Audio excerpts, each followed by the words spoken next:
kepada saya. Assalamualaikum warahmatullahi wabarakatuh. Waalaikumsalam warahmatullahi wabarakatuh.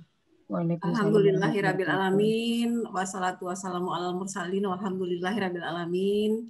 Allahumma shalli ala sayyidina Muhammad wa ala ali Muhammad. Rabbi shrah li sadri wa yassir li amri wa ahlul 'uqdatam min lisani wafqahu qawli.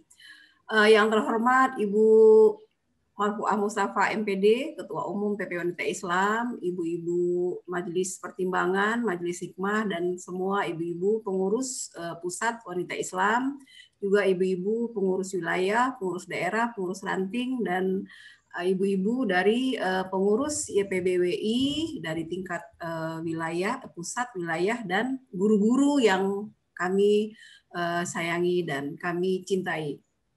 Baiklah ibu-ibu sekalian, di sini saya mengantarkan tentang materi ekoenzim. Di sini saya garis bawahi dulu, ini bukan berarti saya sudah ahli di sini ya Ibu. Kebetulan sudah sejak setengah tahun yang lalu, kita dengan Bu Ana ini yang juga sama-sama konsen tentang lingkungan ya Bu Ana. Karena dari dulu kebetulan kita di samping ini program dari Wanita Islam, secara pribadi kita juga punya minat yang sama untuk hal-hal seperti ini. Setelah kita diskusikan, ternyata ekoenzim ini adalah salah satu cara yang sederhana ibu-ibu untuk bisa kita lakukan, terutama untuk meminimalisasi sampah di rumah kita sendiri. Baiklah, saya di sini akan memaparkan materi tentang ekoenzim. Ini saya ambil dari materi ekoenzim dari Ekoenzim Nusantara yang kebetulan saya ikut di komunitasnya. Sebentar, saya izin share screen. Nah, sekarang kita lihat apakah itu ekoenzim. Jadi Ibu, kalau kita lihat di dalam sampah yang ada di dunia itu, sampah itu ada dua bagian. Ada sampah organik, ada sampah anorganik. Nah, ekoenzim ini dibuat dari sampah organik. Dan ternyata sampah organik ini adalah di TPA, tempat pembuangan akhir sampah, 70% dari sampah, dari total semua sampah itu adalah sampah organik. Dan sampah organik ini juga dibagi dua, ada sampah organik kering, ada sampah organik basah. Nah, untuk sampah yang kita gunakan di ekoenzim ini adalah sampah organik basah, terutama dari sayur dan buah. Makanya nanti kalau kita bikin Ibu, warnanya itu baunya itu seger, asam segar, pH-nya di bawah 7 atau pH asam. Kemudian karena ternyata sampah organik ini kalau dibuang di tempat sampah dan bercampur dengan sampah-sampah lain, ada sampah B3, ada sampah anorganik, akan terbentuk nanti CH4 atau metan. Nah, kalau bercampur itu nanti akan timbul ledakan. Pernah dulu tahun 80-an terjadi di Lewi Gajah di TPA akhir di daerah Jawa Barat, sehingga meledak, ada dulu itu ada korban nyawa malah ya. Jadi mungkin kita bisa berpartisipasi dari sekarang, ibu-ibu. Kita harapkan setelah ini nanti kita buka kita akan detailkan cara membuatnya bagaimana, apa saja. Dan nanti juga kami akan berharap setelah ini ibu-ibu bisa masing-masing wilayah, daerah atau cabang atau ranting bisa membuat dan mengirimkan videonya ke kami. Nanti mana video-video pembuatan terbaik akan kami kasih door prize gitu ya Bu Ana ya, akan kita kasih apresiasi. Itu harapan kami dari bidang lingkungan di PP Wanita Islam. Apakah itu ekoenzim Ibu? Ekoenzim ini adalah cairan serbaguna, hasilnya nanti multimanfaat. Jadi kita bikin di itu multimanfaat. Jadi dia merupakan hasil fermentasi dari sisa buah dan sayuran. Jadi sayuran-sayuran segar, buah-buah yang tiap hari kita konsumsi di rumah itu jangan dibuang Ibu, itu disisihkan. Kemudian nanti yang kedua adalah komposisinya itu gula. Gula di sini adalah biasanya dipakai molase atau tebu atau gula merah. Gula putih atau gula pasir sangat tidak disarankan karena gula pasir ini ternyata dalam proses pembuatannya itu dengan suhu tinggi sehingga proses kimia itu tidak baik untuk ekoenzim. Kemudian air di sini air putih.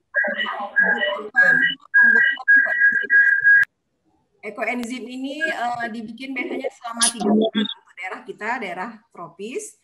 Kalau di daerah subtropis selama 6 bulan. Nanti hasil akhirnya berwarna kecoklatan atau dengan aromanya asam seger. Jadi warna ekoenzim ini tergantung dari variasi dari buah, dari gula nanti yang akan kita gunakan. Nanti kita bisa Mbak Isti Ana bisa share nanti hasil dari gula seperti apa, dari melasi seperti apa. Nah, siapakah penemu ekoenzim ini? Ekoenzim ini dikembangkan oleh seorang doktor pertanian ini ya, namanya Dr. Rosukon Pongfangfong. Dia pendiri Asosiasi Pertanian Organik Thailand dan dia melakukan penelitian ini selama 30 tahun. Dan sampai sekarang beliau masih hidup dan masih bersosialisasi untuk ekoenzim ini. Kemudian dikembangkan juga oleh Dr. Jen On, seorang peneliti naturologi dan peneliti Malaysia. Ini juga turut mengembangkan ekoenzim. Nah, tadi seperti saya bilang, mengapa kita harus siapa ya mereka? Ibu-ibu yang lain mohon di unmute ya, di mute. Ya, mengapa kita harus salah satunya menggunakan ekoenzim ini? Ini tadi Bu, ini jadi 70% sampah yang terbuang di TPA adalah sampah organik. Sampah organik ini menimbulkan bau tidak sedap, kemudian juga memberikan risiko ledakan. Seperti yang terjadi di Lui Gajah di Bandung, ternyata menghilangkan 150 nyawa. Ada desa yang tertimbun dan juga waktu itu mengenai lahan pertanian. Nah, kemudian kita lanjut saja. Nah, ini masih tentang ekoenzim. Ini Bu, ini nanti hasil dari ekoenzim. Jadi ekoenzim ini adalah alternatif alami dari bahan kimia sintetis berbahaya di rumah. Dengan membuat ekoenzim, kita mengurangi produksi limbah kimia dan sampah plastik, sisa kemasan produk rumah tangga pabrikan. Nah, tadi itu mungkin sudah sampaikan juga tadi oleh Bu Ana. Kenapa sih kita ekoenzim? Kita harus sayangi bumi, sayangi diri. Sebagai orang beriman, sebagai aktivis wanita Islam, kita juga harus peduli pada lingkungan karena itu juga sebagian dari iman ya. Karena dulu kita belajar iman kalau belajar dulu itu kan sayang Allah, sayang sesama, juga sayang lingkungan. Ini mungkin salah satu bentuk partisipasi kita dalam mengurangi beban bumi sekaligus menerapkan gaya hidup minim kimia sintetis.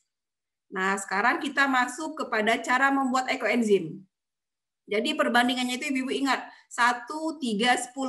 1 itu komposisi gula atau molase, 3 itu bagian sampahnya, sampah organik. Sampah organik ini sisa dari potongan-potongan bekas kita memasak di dapur, seperti berbagai sayuran dan buah.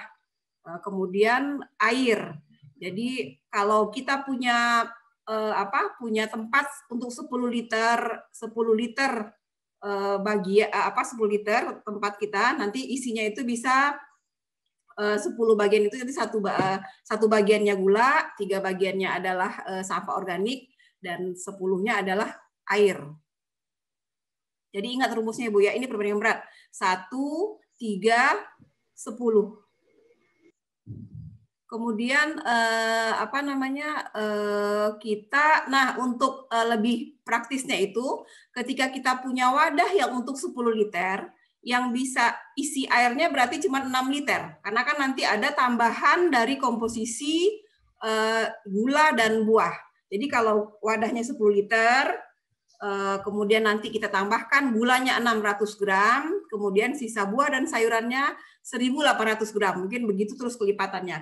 Kalau kita punya misalnya 1 liter tempat, berarti 60% yang cuma kita isi dari volume wadah tersebut. Jadi bahan-bahan untuk ekoenzim ini dapat digunakan sisa buah dan sayuran, kecuali yang sudah dimasak nggak bisa ya Ibu. Yang misalnya udah selesai kita sayur, kita masak, sisa, itu nggak boleh. Mungkin nanti kalau untuk yang sudah kita masak atau yang kurang bagus itu nanti mungkin seperti kata Bu Ketua Umum tadi bisa kita gunakan untuk dibikin kompos. Jadi sampah organik kan bisa diolah, untuk yang macam-macam itu bisa dengan kompos. Nah kalau untuk ekoenzim ini memang bahan-bahannya agak terpilih, maksudnya bahan-bahannya agak khas gitu. karena hasil nanti manfaatnya juga banyak. Jadi yang sudah dimasak atau direbus, digoreng, ditumis tidak boleh.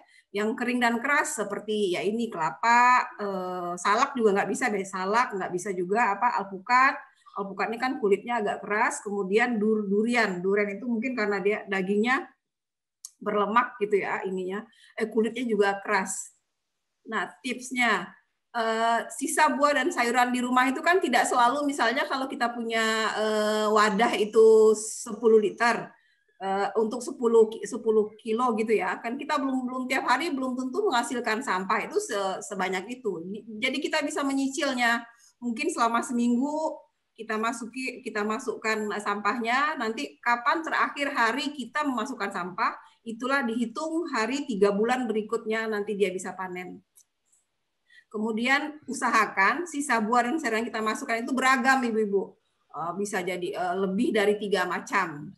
Kemudian biasanya saya tuh suka selalu masukkan ada jeruknya, karena aroma jeruk nih bikin dia lebih segar gitu. Kemudian kalau misalnya kayak dimasukin buah naga tuh warnanya juga merah. Jadi hasilnya nanti sangat tergantung dengan bahan-bahan yang kita masukkan ini. Semakin banyak, semakin kaya hasil ekoenzim nanti kita dapatkan. Nah, ini gula yang bisa kita gunakan. Jenis gula yang bisa kita gunakan mulai cair, mulai kering, gula aren, gula kelapa, gula lontar, jadi bukan gula pasir. Tips memilih gula untuk kualitas dan jumlah yang sama, harga molase jauh lebih murah dari gula merah. Tapi tergantung juga Ibu-ibu ya, kalau kayak di sini di Jakarta ini molase mungkin agak susah carinya. Sekarang belinya online gitu ya. Kalau kita mau, kalau gula pasir itu tadi mungkin ya kita harus hati-hati karena ada memang sekarang gula merah itu sekarang macam-macam, mungkin kita hati-hati harus memilihnya ketika membelinya. Kemudian air yang bisa digunakan, air sumur, air buangan AC. Kalau kita menggunakan air pump, kalau di rumah kita hanya ada air pump, maka harus diendapkan dulu. Karena pump itu biasanya ada kaporitnya gitu ya. Kalau dia nanti mengendap, diendapkan dulu baru kita pakai selama 24 jam. Kemudian bisa juga air isi ulang, air hujan. Kalau air isi ulang atau air galon ini kan nanti biayanya lebih besar ya. Mungkin kita bisa juga menampung air hujan. Nah, wadah yang digunakan disarankan berbahan plastik. Boleh besar kecil, tapi diusahakan jangan bottleneck istilahnya itu lehernya kecil, karena nanti dia pada 2 minggu pertama itu dia mengeluarkan gas. Makanya biasanya orang menggunakan seperti ini nih, wadah seperti yang saya tunjuk ini, atau wadah bekas es krim, bekas cat tapi dibersihkan dulu, atau bekas ini yang biru ini biasanya bekas tempat-tempat kimia. Jadi kalau orang-orang yang sudah serius itu memang dia membeli wadah-wadah seperti ini di tempat di tempat sisa-sisa, kalau di sini tempat loakan gitu ya, ada yang menjual wadah besar seperti ini. Kalau sudah menjadi komunitas untuk bikin ekoenzim, biasanya itu lebih serius. Kebetulan saya karena untuk rumah tangga, jadi saya menggunakan wadah yang di rumah yang ada aja. Wadah kaca tidak boleh karena tadi seperti itu, karena dia nanti pada awal bikin itu dia mengeluarkan gas. Nah, sekarang langkah pembuatan ekoenzim. Yang pertama, bersihkan wadah dari sisa sabun atau bahan kimia, diukur volumenya, kemudian masukkan airnya dahulu sebanyak 60% volume wadah. Misalnya ini di sini wadah kita ini isi 1 liter, berarti kita masukkan air 600 ml. Kalau ini wadahnya 10 liter, berarti kita masukkan airnya 6.000 ml atau 6 liter. Yang kedua, masukkan gula sesuai takaran wadah kita. Jadi kalau tadi wadah kita untuk 1 liter, berarti gulanya cuma 100 gram. Kemudian langkah pembuatan yang ketiga, masukkan potongan sayur dan buah. Jadi kalau tadi wadah kita 1 liter, berarti buah dan sayurnya ada berapa Ibu? 300 gram. Kalau 1 liter, kalau 1 liter berarti 3.000 gram atau 3 kilo. Kemudian yang keempat, ditutup rapat, diberi label tanggalnya ini harus, misalnya kita bikin sekarang tanggal 4 April 2021. Berarti nanti kita panennya April, Mei, Juni, Juli. Jadi nanti kita panennya berarti 4 Juli 2021. Jadi harus bisa dibikin pakai spidol atau stiker, ditempel, ditulis di wadahnya. Nah, selama 1 minggu pertama itu Ibu nanti dia akan mengeluarkan gas. Dan biasanya gasnya itu pun wangi, Bu. Maksudnya wangi dan seger gitu gas yang dibuang. Jadi kalau kita misalnya saya kadang-kadang menggunakan botol yang neck tuh ya yang 2 liter. Itu kalau bukanya itu pelan-pelan Ibu. Kalau enggak nanti bisa meledak. Dan ternyata walaupun kayak gitu meledak tapi dia bikin tangan kita sakit juga kalau dia meledak karena gasnya itu benar-benar tersembur keluar terus muncrat semua. Jadi kalau bisa tapi kalau kita menggunakan wadah yang tutupnya besar itu insya Allah tidak terlalu kencang gasnya. Kemudian diaduk di hari ke-7 dan di hari ke-30. Kecuali jika ada mama enzim. Nanti kita lihat apakah itu mama enzim. Nah, menunggu dan amati. Jadi prosesnya memang butuh kesabaran dan ketelatenan. Kita harus kadang-kadang kalau kita tidak hati-hati, menutup tidak rapat, nanti akan muncul belatung atau bau got atau ada belatung. Ini biasanya kita tutupnya tidak rapat atau mungkin kita naruhnya itu di dekat-dekat tempat naruhnya juga harus di tempat yang bersih. Misalnya di teras dan tidak boleh kena cahaya matahari langsung. Nanti akan kita jelaskan di bawah ini Nah, ini lokasi penyimpanan ya. Tidak terkena matahari langsung, memiliki sirkulasi udara yang baik, jauh dari WiFi, dari WC, dari tong sampah, tempat pembakaran sampah dan bahan-bahan kimia. Nah, tadi ini tips kita menyicil ekoenzim.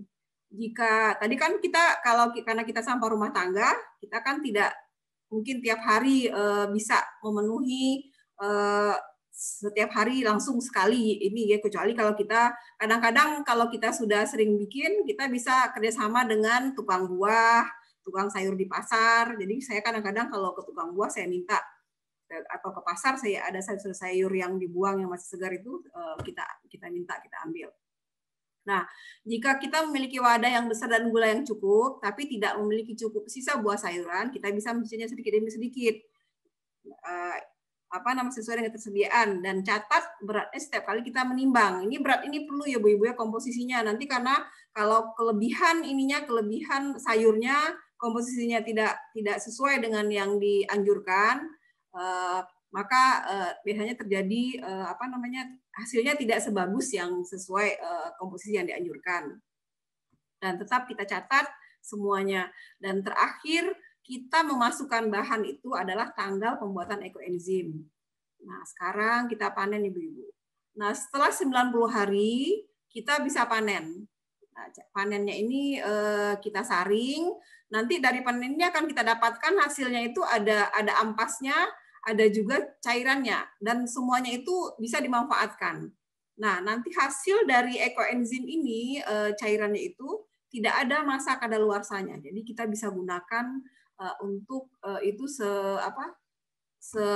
selalu gitu ya. Jadi kalau saya perhatikan itu saya panen pertama itu bulan Januari sampai sekarang bulan Desember. Itu makin lama dia makin bening gitu karena lama-lama mengendap. Nah, ini contoh hasil panen ekoenzim. Nah, kalau untuk hasil panen ini boleh ditaruh di botol kaca. Jadi karena kan dia sudah tidak ada proses kimia lagi ya, tidak ada proses lagi mengeluarkan gas dan segala macamnya. Jadi bisa kita taruh di botol kaca. Ini juga bisa banyak sekali manfaatnya Ibu. Nah, dan ekoenzim ini kalau yang punya pH meter bisa diukur. Biasanya pH-nya itu di bawah 4 atau asam ya. Kalau 7 kan pH netral. Aromanya asam, segar, khas fermentasi. Nah, ini sekarang manfaat. Sebelum kita membahas manfaat cairannya, sekarang kita bahas dulu manfaat ampasnya. Jadi kan ketika kita panen nanti kan kita saring. Dan ternyata ampas-ampas dari sayur dan buah itu dia seperti ini hasilnya. Karena kan nanti kan kita habis potong-potong, jadi dia tidak larut semuanya. Nah, ini bisa kita gunakan untuk membersihkan saluran kloset. Saluran kloset di blender halus dibuang ke kloset pada malam hari, pagi harinya dibersihkan. Kemudian mengusir tikus, dikeringkan, ditaruh di tempat di mana tikus suka berada. Dikeringkan ini nanti kan dijemur, dikeringkan, ditaruh misalnya di dalam tempat-tempat kantong-kantong gitu yang kantong kan sekarang orang juga suka jual ya kalau aroma-aroma di mobil di apa yang suka digantung rempah-rempah, ini bisa jadi seperti itu juga.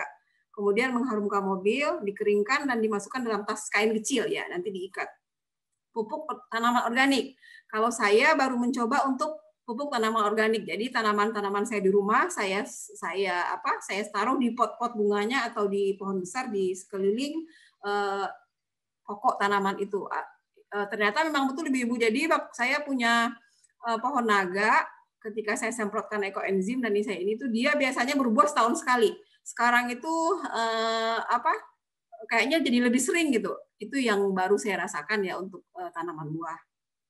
Nah, ternyata ada juga modifikasinya. Jadi kita bisa bikin juga jadi sabun cair. Sabun cair ini dibikin ada namanya dipakai biji lerak. Mungkin ibu-ibu yang di daerah tahu biji lerak. Kalau kita di sini mungkin kita bisa pesan juga di online sekarang ya.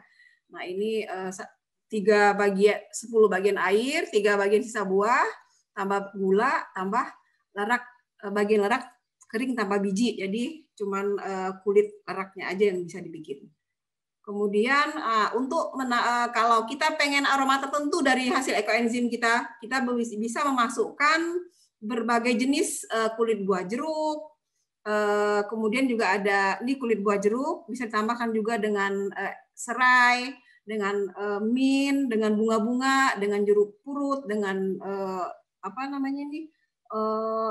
kalau saya di rumah itu ada bunga Kamboja adenium, itu juga bisa. Jadi biasanya contoh bahan aromatik ini tergantung ketersediaan kita. Kalau kita tidak punya juga tidak apa-apa sebenarnya. Jadi kalau saya repot itu ya dari awal saya sudah masukkan selalu bagian dari jeruk itu. Jadi dia sudah segar dari awal. Tapi kalau misalnya kita ingin aromanya lebih terasa lagi, setelah selesai 3 bulan kita bisa tambahkan aroma-aroma ini dan kita perpanjang lagi fermentasinya sekitar sebulan lagi. Itu hasilnya akan lebih wanginya lebih terasa gitu Ibu. Nah, ini sekarang tadi kalau kita bicara kalau ekoenzim kita ada masalah. Misalnya ini tadi masalahnya belatung muncul karena wadah kurang rapat. Solusinya perbaiki kerapatan wadah, tempatkan di wadah tertutup di bawah sinar matahari pagi selama 30 menit selama 3 hari dan periksa kembali setelah 7 hari. Kalau misalnya dia bisa balik belatungnya mati, berarti kita masih bisa lanjutkan proses ekoenzim itu. Kemudian yang kedua memperbaikinya larutan berbau got atau ada jamur hitam. Ini penyebabnya adalah kontaminasi mikroba tidak baik. Kemungkinan karena lokasi penempatan wadah kurang baik. Seperti tadi kita perbaiki tempat wadah, kemudian kita jemur di bawah sinar matahari selama 3 jam selama 3 hari dan periksa kembali setelah 7 hari. Yang ketiga, apabila bau got tidak hilang setelah 3 hari penyemuran dan total 7 hari perbaikan, maka masukkan kembali gula sejumlah takaran awal, lalu fermentasikan kembali selama 1 bulan. Nah, informasi tambahan. Jika fermentasi berjalan dengan baik, larutan fermentasi akan beraroma alkohol selama 1 bulan dan beraroma asam segar seperti cuka setelah 3 bulan. Jadi kalau sebulan pertama itu seperti tadi yang keluar gas itu aromanya itu tadi alkohol, aroma alkohol itu kan pelepasan zat-zat kimia yang ada dalam tanaman yang kita masukkan itu. Nah, kadang-kadang ada kemunculan lapisan jamur dan lapisan jeli seperti ini. Dan ini adalah hal yang wajar. Itu namanya adalah Phthera atau jamur putih. Dan ternyata ini tidak semua ketika kita bikin mendapatkan jamur ini. Jamur putih Phthera atau mama enzim. Jadi ini bukan patokan, tapi kalau ada tuh berarti alhamdulillah kita, karena jamur Phthera ini juga nanti punya manfaat sendiri. Seperti yang dibilang sama Ibu Ketua Umum tadi, ini bisa untuk masker wajah yang bikin wajah katanya lebih segar dan glowing gitu. Mungkin demikian, ini mungkin sedikit tentang manfaat sehari-hari kita bisa gunakan ekoenzim. Jadi bisa untuk dicampur di sabun cuci pakaian, cuci piring, penghilang mampet WC, nanti ada tabelnya. Mungkin nanti saya share di grup nasional ya, tabel apa namanya? Sebentar, tabel untuk ini ada takaran ekoenzim dalam aplikasi sehari-hari. Misalnya kita mau membersihkan, mencuci piring. Nah, jadi ekoenzim, sabun tambah air, komposisinya 1:1:5. Nah, ini dihafalkan ya Ibu ya. Nanti saya bisa share ininya, tabel-tabel ini. Jadi bisa untuk mencuci piring, mencuci pakaian, mengepel lantai, obat kumur dan gosok gigi. Tapi satu Ibu tidak boleh dikonsumsi, tidak boleh diminum. Kemudian untuk mencuci rambut, bisa untuk bikin hand sanitizer juga. Hand sanitizer itu tambah air aja. 1 mili tambah air 400 mili. Jadi itu untuk bikin hand sanitizer. Kemudian bisa detox tubuh juga. Biasanya detox ini digunakan dengan merendam kaki dalam baskom atau ember yang sudah diberi selama 20-30 menit.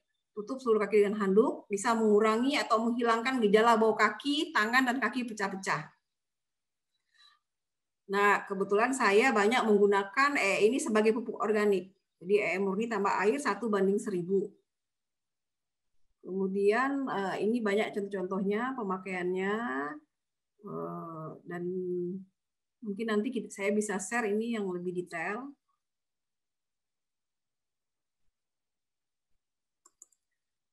Mungkin demikian saja Ibu-Ibu untuk ini kita pada pengenalan tentang ekoenzim. Kemudian sekarang mungkin bisa kita minta kepada Bu Istianah, Mbak Eka untuk memberi sharing pengalaman beliau untuk pembuatan ekoenzim.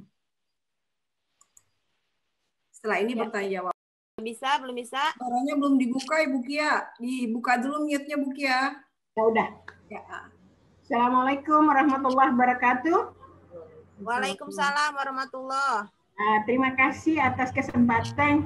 Kami tertarik sekali dengan materi yang dibawakan oleh ibu-ibu. Yang mana ini ekoenzim ini memang kita ibu-ibu rumah tangga ini banyak membuang sampah, tidak tahu manfaatnya yang sangat besar. Yang mana kita lihat bahwa yang disampaikan oleh pemateri Ibu Inel, apa manfaatnya ekoenzim ini yang dibuat itu apakah pada tanaman-tanaman tertentu saja? Ataukah tanaman yang bersifat misalnya ada sayur-sayuran atau tanaman tumbuh-tumbuhan yang lain? Itu yang pertama. Terus yang kedua, kita lihat bahwa di dalam ekoenzim ini misalnya jeruk, kulit-kulit jeruk, kulit semangka, dan lain-lain itu, apakah cara pembuatannya ada punya prosesnya? Seperti apa itu, bagaimana caranya, sehingga kita bisa tahu. Karena kita rata-rata ibu rumah tangga ini belum tahu cara bagaimana untuk membuat ekoenzim tersebut. Sehingga menjadi hasil pupuk yang organik, yang bagus untuk tanaman. Terima kasih. Assalamualaikum warahmatullahi wabarakatuh. Waalaikumsalam warahmatullahi wabarakatuh. Baik, terima kasih dari PWWI Maluku Utara. Satu lagi ya. Satu lagi, ya. Bali, dari Bali, PW Bali. Bu Lia, silahkan.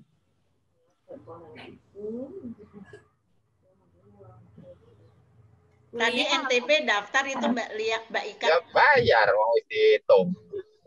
Iya, makanya katanya yang. Assalamualaikum. Waalaikumsalam, silahkan Bu Lia. Terima kasih atas ilmunya ya. Hari ini saya mendapatkan ilmu, kami dari Bali juga. Dinaikin Bu Lia. Kenapa? Suaranya keras. Ini sudah keras, cukup? Iya. Ya.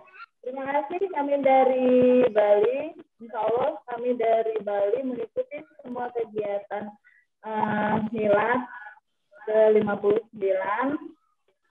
Dan saya di sini mendapat ilmu baru dari sosialisasi ekoenzim. Saya ingin bertanya dari manfaat yang segitu banyaknya, apakah ada efek samping dari pemakaian masker yang berasal dari jamur Lutera ya, jamur apa? Itu apakah ada efek sampingnya? Karena kan setiap setiap jenis kulit itu kan berbeda-beda. Gitu. Kalaupun misalnya ada efek sampingnya, solusi pencegahannya itu bagaimana ketika kita sudah memakai terus ada efek sampingnya, apakah ada solusinya? Karena apa namanya istilahnya belum ada gitu penjelasan tentang pemakaiannya yang secara detail.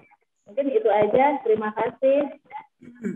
Assalamualaikum warahmatullahi wabarakatuh. Waalaikumsalam warahmatullahi wabarakatuh. Sudah ada 5. Gimana Mbak Inel? Satu lagi atau cukup? Apa kita jawab dulu kali ya Mbak Eka? Kayaknya pertanyaannya hampir bersamaan gitu ya. Iya. Langsung jawab aja ya. Ya, nanti ibu-ibu yang mau nanya di raise hand lagi ya, ibu. Iya. Boleh, silahkan langsung kita berikan waktu terlebih dahulu ke mungkin nanti yang menjawab bisa saya, bisa Bu Ana dan Mbak Isti, karena Bu Ana juga sudah mulai mencoba bikin ekoenzim ya Bu Ana ya. Dan Mbak Isti juga ikut apa namanya. Mungkin saya coba saya jawab yang pengetahuan saya dan sepanjang yang saya baca dan saya lakukan ya. Karena di sini sebenarnya kita ini juga tidak ahli gitu ya, tapi kita mempelajari, melakukan dan mencoba untuk sharing. Kemudian pertama mungkin tadi pertanyaan dari Mbak Fatima dari Lampung tentang komposisi ya. Jadi kalau kita lihat dari komposisi yang dianjurkan atau disarankan dari ekoenzim sendiri itu dari dokter yang dari Thailand tadi itu memang pakai air Mbak Fatima, karena kalau pakai air beras nanti lain lagi. Jadi sebenarnya banyak sekali kalau ini untuk tanaman, nanti ada nama lagi POC. POC itu pupuk organik cair, itu lain lagi babnya. Padahal dia sebenarnya semua sama-sama organik. Jadi tetap harus pakai air bersih. Seperti tadi ada air AC, bisa air hujan, air sumur. Dan kalau kita menggunakan air pump harus disaring dulu karena ada kandungan kaporitnya. Jadi ketika kita menggunakan air beras itu beda lagi segmen yang kita gunakan. Karena saya juga kadang-kadang air beras itu saya juga bikin untuk POC, itu untuk organik cair. Ya Mbak Fatima. Tadi yang kedua apa ya? Satu aja ya. Sharing aja tadi. Ya seri ya. Jadi itu Mbak Fatima, saya juga kalau kayak misalnya kita menggunakan bahannya beda itu lain lagi. Saya juga mempelajari ada POC, ada MOL, ada lagi MOL. Kalau MOL itu didapat dari nasi sisa kita nanti kita jadi berjamur, dia itu kita campur sama air, itu juga bisa untuk tanaman. Jadi itu untuk tanaman. Karena kebetulan background saya pertanian, saya banyak menggunakannya untuk tanaman. Kalau molase belinya di mana ya Mbak ini? Molase kalau di sini kita pesannya online. Tapi kayaknya kalau di Lampung banyak tuh Mbak. Kan di Lampung ada pabrik tebu ya? Iya. Kita pesannya online di sini. Atau di toko-toko di toko-toko yang menjual alat pertanian biasanya ada pupuk gitu. Kemudian yang kedua Bu Lili ya Mbak. Iya, dari Pontianak. Dari Pontianak. Kalau ada Ibu Lili dan ibu-ibu di Pontianak semua, kita jangan terlalu mikirin jamur tadi latung atau gotnya itu. Itu sebenarnya kalau kita telaten itu saya aja tuh bikin itu sudah sering. Saya baru sekali itu karena saya emang lupa nutupnya. Jadi jangan dipikirin belatungnya dulu atau bogot, dibikin aja. Udah takut duluan ya?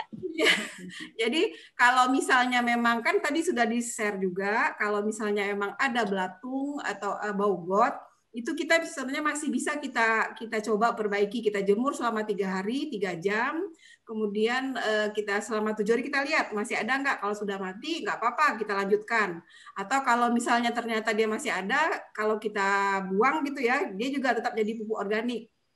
Tapi fungsi-fungsi manfaat-manfaat dari ekoenzim secara keseluruhan tidak kita dapat karena sudah berbeda ininya persyaratan dari ekoenzimnya. Kemudian apalagi buahnya harus yang segar. Ya, jadi memang di sini dianjurkan dibikin itu kalau untuk ekoenzim tidak boleh ada yang busuk, Ibu. Tidak boleh ada yang busuk, jangan sampai ada yang bau. Mungkin kalau untuk yang busuk, yang kurang bagus itu kita bisa bikin kompos. Jadi itu ada lagi nanti segmen ininya kompos. Jadi sama-sama dari sampah organik, tapi bukan buat ekoenzim. Jadi kalau untuk ekoenzim ini memang semua bahannya itu jadi benar-benar tuh sisa-sisa kita misalnya habis motong sayur, motong buah, jeruk kulitnya kita sisihkan, kayak semangka kita sisihkan. Jadi memang yang masih bagus-bagus itu karena nanti hasilnya itu menyangkut nanti kepada aromanya, kepada baunya tadi itu. Karena kalau seandainya kurang bagus nanti hasilnya juga tidak semaksimal yang kita dapatkan. Kemudian Ibu Lila tadi apa nih? Bu Lila Pangestu ini. Ibu Lila Pangestu. Apakah organik bisa dicampur? Boleh nyambung sedikit, Bu. Untuk Silakan. yang ini, untuk yang kita mengetahui gula merah itu yang aslinya tuh kita kan biasanya belinya di pasar. Nah, terus kita mau mengetahui itu bagus asli atau tidak itu gimana caranya tuh, Bu? Nah, termasuk untuk yang kolase itu Iya. bisa didapat di mana? Terima kasih. Gimana Mbak Inil? Molase ya Bu, bukan kolase. Jadi molase itu dari tetes tebu Bu. Biasanya itu berbentuk cairan seperti tadi yang digambarkan oleh Bu Istiana. Biasanya kalau kita di sini pun dapatnya itu kita belinya online Bu. Jadi kita pesen online. Kalau gula merah biasanya kalau di sini di tempat saya kalau kita beli gula merah yang asli itu seperti yang dibilang tadi Bu Is itu memang yang langsung misalnya kalau ini dari Sukabumi gitu ya Mbak Is ya Bu Eka ya dari Sukabumi dan kalau di pasar pun biasanya dia harganya agak beda Bu. Agak mahal dikit. Agak mahal dikit kalau yang asli itu. Ininya.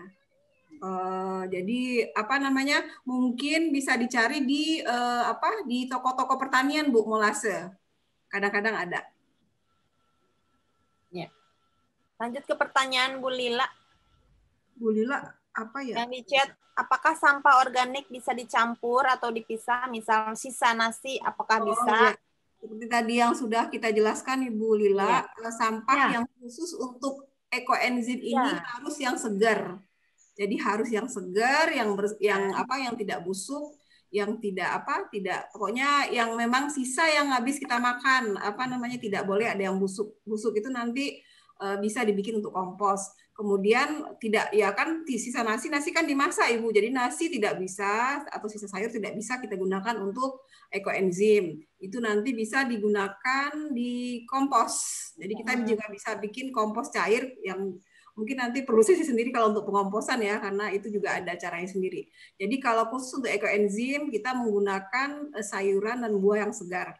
Kalau saya pun kadang-kadang bikinnya itu komposisi antara sayur dan buah itu lebih banyak buah, biar hasilnya itu lebih ini. Karena kalau sayur kan sulfurnya tinggi ya, kayak kol apa itu. Jadi usahakan kalau hasilnya lebih baik itu adalah komposisinya bisa 60-30, 60 buah, 30 sayur atau 70-30%.